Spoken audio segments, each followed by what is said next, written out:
اس پر نوح علیہ السلام کی قوم اور اکڑ گئی اور وہ کہنے لگے، اے نوح بس بہت ہو گیا، تو نے ہمیں بہت ڈرا دھمکا دیا، اب اگر تو سچا ہے تو جس چیز کا وعدہ تو ہم سے کرتا تھا اس کو لے آ۔ نوح علیہ السلام نے ان کی بات سن کر کہا، عذاب لانا تو اللہ کا کام ہے، اللہ کو کوئی عاجز نہیں کر سکتا، اور جب اس کا عذاب آ جائے گا تو کوئی بھاگ نہیں سکے گا۔ اس کے بعد نوح علیہ السلام کی قوم کا ان سے آمنا سامنا ہوا تو انہوں نے ان سے کہا، اے میری قوم، اگر تم پر یہ گراں گزرتا ہے کہ میں تم میں رہتا ہوں اور تمہیں اللہ کی باتیں سنا رہا ہوں، تم اس سے چڑھتے ہو اور مجھے نقصان پہنچانے کے درپے رہتے ہو، تو سنو، میں صاف کہتا ہوں، مجھے تمہارا کوئی خوف نہیں، تمہاری کوئی پرواہ نہیں، تم سے جو ہو سکے کر گزرو، میرا جو بگاڑ سکتے ہو بگاڑ لو، تم اپنے شریکوں اور جھوٹے معبودوں کو بھی بلا لو، اور مل جل کر مشورے کر کے بات کھول کر پوری قوت کے ساتھ مجھ پر حملہ کرو، تمہیں قسم ہے تم میرا جو بگاڑ سکتے ہو بگاڑ لو، اس میں کوئی کسر اٹھا نہ رکھو، مجھے بالکل مہلت نہ دو، اچانک مجھے گھیر لو، میں بالکل بے خوف ہوں، اس لیے کہ تمہارے راستے کو میں باطل جانتا ہوں، میں حق پر ہوں، حق کا ساتھی اللہ ہوتا ہے، میرا بھروسہ اسی عظیم ذات پر ہے، مجھے اس کی قدرت کی بڑائی معلوم ہے۔ نوح علیہ السلام نے واضح الفاظ میں اپنی قوم کو چیلنج دیا، لیکن کسی میں طاقت نہ ہوئی کہ وہ نوح علیہ السلام کا مقابلہ کر سکے، چنانچہ کہنے لگے، اسے چھوڑ دو، یہ مجنون اور بے وقوف ہے، نعوذ باللہ۔ بہرحال معاملہ اسی طرز پر چلتا رہا، یہاں تک کہ سال ہر سال گزر گئے، لیکن کوئی مسلمان نہ ہوا۔ پھر پہاڑ پر رہنے والے لوگ روز بروز برائی میں ترقی کرتے چلے گئے، اور جو لوگ شروع میں ایمان لائے تھے ان کے علاوہ اور کوئی شخص ایمان نہ لایا۔ نوح علیہ السلام انہیں مسلسل دعوت دیتے رہے مگر بے اثر، یہاں تک کہ اللہ تعالیٰ نے نوح علیہ السلام کی طرف وحی کی کہ اب کوئی شخص ایمان نہیں لائے گا۔ اللہ تعالیٰ سورہ ہود میں فرماتے ہیں،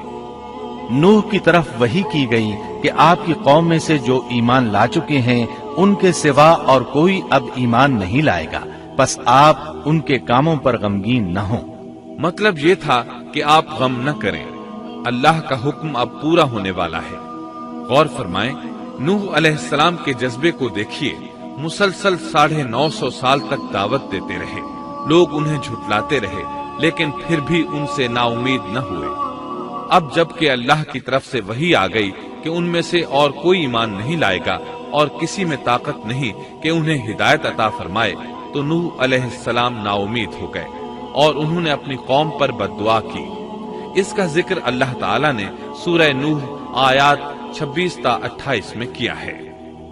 نوح نے کہا، اے میرے پروردگار، تو روئے زمین پر کسی کافر کو رہنے سہنے والا نہ چھوڑ، اگر تو انہیں چھوڑے گا تو یہ یقیناً تیرے اور بندوں کو بھی گمراہ کر دیں گے، اور ان کے ہاں جو اولاد ہوگی وہ بھی بدکار ناشکرے ہوں گے۔ اے میرے پروردگار، تو مجھے اور میرے ماں باپ کو اور جو بھی ایماندار ہو کر میرے گھر آئے اور تمام مومن مردوں اور عورتوں کو بخش دے، اور کافروں کو سوائے ہلاکت کے اور کچھ نہ دے۔ اللہ تعالیٰ فرماتے ہیں کہ جب نوح علیہ السلام نے ہمیں مدد کے لیے پکارا تو پھر ہم نے اس کی مدد کی اور اسے ایک بڑی کشتی بنانے کی وحی کی، لیکن نوح علیہ السلام نہیں جانتے تھے کہ وہ اتنی بڑی کشتی کیسے بنائے، اور نہ ہی وہ بڑھئی تھے کہ اس کام سے واقف ہوتے۔ اس لیے اللہ تعالیٰ نے ان کی طرف یہ وحی کی کہ ہماری آنکھوں کے سامنے اور ہماری وحی کے مطابق ایک کشتی تیار کرو۔ اللہ نے وحی کے ذریعے ان کی رہنمائی کی کہ وہ اس طرح کریں، اور مزید تعلیم کے لیے جبرائیل علیہ السلام کو بھیج دیا، وہ انہیں بتلاتے گئے کہ اس طرح کشتی تیار کرو۔ نوح علیہ السلام ایک پہاڑ پر رہتے تھے، ان کے ارد گرد درخت نہیں تھے، نہ پانی تھا، چنانچہ انہوں نے بہت سے درخت اگائے، پھر ان کو کاٹا اور پہاڑ پر بیٹھ کر کشتی تیار کرتے رہے۔ آپ بڑے بڑے تختے بناتے اور لوہا لاتے اور ان سے کیل تیار کرتے، پھر ان کیلوں کو تختوں میں ٹھوکتے، آپس میں ان تختوں کو ملاتے، یہاں تک کہ ایک بہت بڑی مضبوط اور دیو ہیکل کشتی تیار ہو گئی۔ ایک روایت کے مطابق نوح علیہ السلام نے اس کو 100 سال میں تیار کیا۔ یہ تھی وہ کشتی جسے نوح علیہ السلام نے اللہ کی ہدایت کے مطابق تیار کیا تھا۔